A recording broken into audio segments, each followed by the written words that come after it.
Mesdames et messieurs, bonjour ou bonsoir et bienvenue sur cette nouvelle vidéo pleine de subtilité. Aujourd'hui nouveau format et j'ai appelé ça les connaissances inutiles. Alors vous n'allez pas être trop dépaysés, c'est juste que je vais faire une petite différence entre les internets inutiles et les connaissances inutiles. Les internets inutiles vont dorénavant être uniquement branchés sur l'actualité et les connaissances inutiles sur des anecdotes ou du savoir totalement inutile, comme son nom l'indique. Du coup voilà, vous aurez d'un côté l'actualité, d'un côté des anecdotes. Et donc on va commencer direct, avec une petite information totalement inutile, mais qui pourrait peut-être vous étonner. Et on va parler des insectes, notamment des fourmis. Vous savez, chez les fourmis, il y a ce qu'on appelle différentes divisions. Il y a par exemple la division des fourmis ouvrières, celle qui aide à récolter de la nourriture, à essayer d'améliorer la fourmilière, à apporter des matériaux à sa construction. On va dire ça un peu grossièrement. Et d'un autre côté, il y a aussi les fourmis, par exemple, guerrières, qui sont là un peu pour la défense de la colonie et qui sont là pour attaquer tout prédateur, notamment des humains ou d'autres insectes plus gros. Et il existe aussi des fourmis qui ont un rôle complètement pourri. Une espèce de fourmis clous qui ont un peu un rôle de, comment vous dire, de cale-porte. Et effectivement, il existe une espèce de fourmi qui a une porte sur le crâne afin de protéger l'entrée de la colonie. Elle se met au niveau de l'entrée ou de la sortie de la fourmilière et avec son petit crâne, elle essaye de boucher le trou comme elle peut. Alors certes, le système est un peu ingénieux, mais quand même, c'est un petit peu un boulot de merde. Je trouve ça limite plus ingrat encore que le boulot de videur. Là déjà, t'es même pas videur, d'ailleurs, t'es rentreur. T'es un petit peu en mode... Allez, allez, allez, tout le monde rentre, allez, allez, allez, on se dépêche, tout le monde rentre à la base, allez, allez, allez, go, go, go, go, go, go. C'est bon? Il manque plus personne? Bon, je fermez la porte et retrouver en première ligne. Comme ça, si on se fait attaquer, c'est moi qui prends, les gars, hein. C'est... pas super sympa, quand même. C'est un petit peu le nouveau odeur des fourmis, en quelque sorte. Oh non! Oh non! Cette fourmi doit quand même sacrément se faire chier à attendre que toutes les fourmis rentrent. Et elle reste comme ça, elle regarde et puis...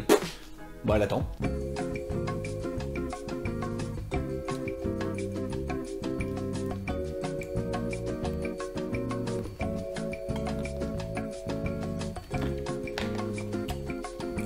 J'imagine trop le recrutement un peu chez les fourmis, quoi. Enfin, tu vois ce que je veux dire? Toi, t'as l'air assez baraqué, tu vas te battre avec les autres. Toi, bon, t'as l'air plein de volonté, je veux bien être sympa, tu vas aider à construire la colonie.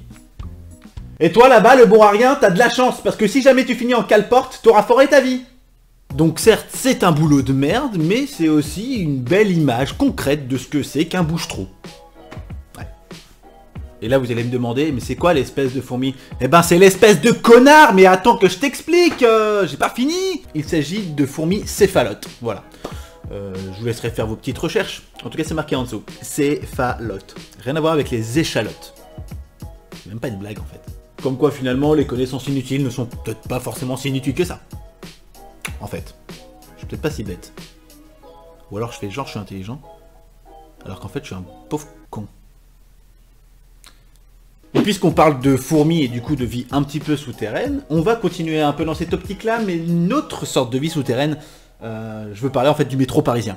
Bon sang, mais ces transitions sont tellement belles et travaillées. Alors non, effectivement, dans les métros parisiens, il n'y a pas de cale-porte ou de gens qui bouchent les trous. Hein.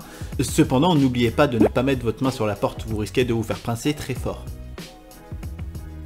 On va parler de la station Sèvres-Babylone. La station Sèvres-Babylone, qui est présente sur la ligne 10 et 12 du métro parisien, si je ne m'abuse, aurait dû s'appeler de deux manières distinctes. Une s'appelait Sèvres et l'autre, tout simplement, Babylone. Pourquoi? Parce qu'à la base, ces deux lignes étaient sous la responsabilité de deux compagnies différentes. Babylone pour la ligne 10 et Sèvres pour la ligne 12, qui était la ligne A à l'époque. Pourquoi on est passé de ligne A à ligne 12? J'en sais rien, enfin ça, j'en sais...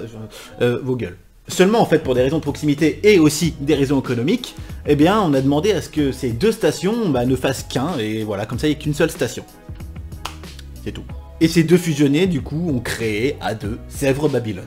Cependant, il y a quand même un concours de quéquettes entre ces deux stations. Et oui, en fait, à l'époque, les mecs étaient des grands gamins, un peu comme moi, tous les jours. Sur la ligne 10, du coup, il est écrit Sèvres-Babylone, et sur la ligne 12, il est marqué Sèvres-Babylone. Voilà. D'un côté, il y a Sèvres en gros et Babylone en petit, et de l'autre côté, c'est le contraire. Voilà, c'est inutile. Qui dit métro dit transport dit voyage, et du coup, je vais vous parler de Google Maps un petit peu. Waouh, mais ces transitions sont tellement belles et travaillées, t'as beaucoup de talent mec, franchement, bravo. Oui, je m'auto-congratule et alors? Personne ne le fait, alors je le fais tout seul. Arrêtez, ma vie est triste. Je suis tout seul. En fait, sur Google Maps, si jamais vous voulez vous balader d'un point A à un point B, et que vous faites votre petit itinéraire, et si cet itinéraire n'est pas trop long, votre petit bonhomme sera relativement classique. Par exemple, si on prend la ville d'Agen et que je souhaite aller de Picard jusqu'à l'association de Bit, oui, je n'invente rien, si je veux aller de chez Picard à l'association de Bit, il y a à peu près 450 mètres, soit 5 minutes de marche, et vous voyez, mon petit bonhomme est tout à fait normal. Cependant, si vous décidez d'aller de Quimper à Sécaline, eh ben là, votre petit bonhomme va se transformer avec un petit sac à dos et un bâton. En même temps, il faut dire que là, la randonnée va être sympa. Et vous avez du temps à perdre. Personnellement, je vous conseillerais de prendre l'avion. Mais vous faites ce que vous voulez. Enfin bon. De toute façon, vous êtes confiné, donc vous êtes bloqué là. Mais si vous comptez vraiment y aller, pensez à faire pipi régulièrement. Sur les longs trajets, c'est quand même utile. Et c'est là que je vais vous parler en fait du prochain point. Mais encore une transition si bien trouvée. Est-ce que vous connaissez Jordan McKenzie? Alors Jordan McKenzie est un personnage un petit peu particulier, qui est un petit peu penché vers la pisse, mais en fait pas uniquement la pisse. Oui, c'est très classe, oui, je sais. En fait, Jordan McKenzie est un... Ça me fait du mal de le dire en fait, parce que c'est pas du tout comme ça que je vois les choses, mais Jordan McKenzie est un artiste. C'est comme ça qu'on dit, je crois. Là, j'ai un doute quand même. Jordan McKenzie a créé 55 images en éjaculant sur une toile et en saupoudrant de carbone sa semence, histoire de les immortaliser. L'exposition s'intitulait Spent, en gros ça voudrait dire un peu dépensé, épuisé ou bon, littéralement vidé, hein, on peut le dire. C'était à Londres. C'est vraiment se foutre de la gueule du monde. Mais vous inquiétez pas, ça datait de 2008 et j'espère que cet homme a compris que son art n'intéressait pas grand monde. Personnellement, quand je vais dans un musée, c'est pas forcément pour regarder le sperme d'un art.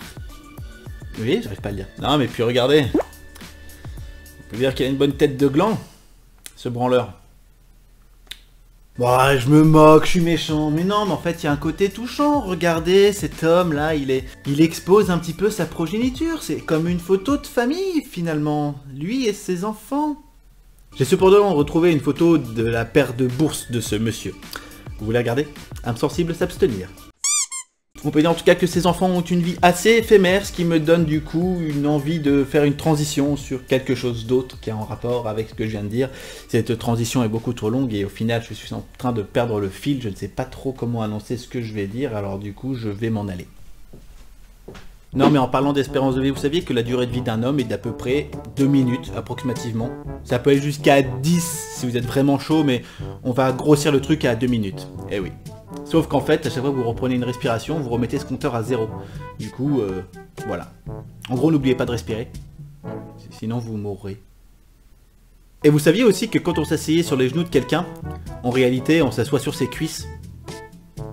Ou alors, si vous aimez vraiment vous asseoir sur les genoux, c'est que vous aimez vous faire masser la prostate. Après, je juge pas, vous faites ce que vous voulez. Bon, je commence déjà à être en rade d'idées, moi, je sais pas quoi trop vous dire. Ah, si, j'en ai une dernière en fait, et celle-là, elle va vous plaire. Il existe un site internet pour savoir si Jean-Marie Le Pen est mort ou vivant.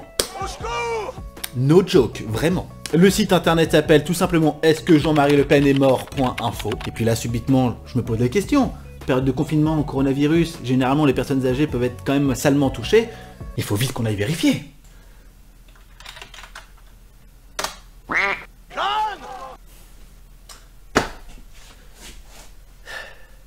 Je m'attendais à pas grand chose, mais je suis quand même déçu. Et maintenant qu'on a une réponse à notre première question qui était est-ce que Jean-Marie est mort, bah il y a une deuxième question qui se pose. Qui de Jean-Marie, Drucker ou Giscard va partir le premier? Je prends les paris, mettez en commentaire. Moi je dis que Giscard il est quand même pas mal. C'est glauque. Eh bien écoutez, cette première connaissance inutile est terminée, j'espère qu'elle vous aura plu, n'hésitez pas à laisser un commentaire, à vous abonner, à cliquer sur la cloche, tout ça très rapidement, merci à vous, je vous fais des bisous, je vous aime. J'ai un vol, évidemment s'il vous plaît, partagez en masse, doucement je me rapproche des 100 abonnés, c'est peut-être un détail pour vous, mais pour moi ça veut dire beaucoup. D'ici là, prenez soin de vous jeunes gens, et je vous dis à la semaine prochaine, ciao ciao.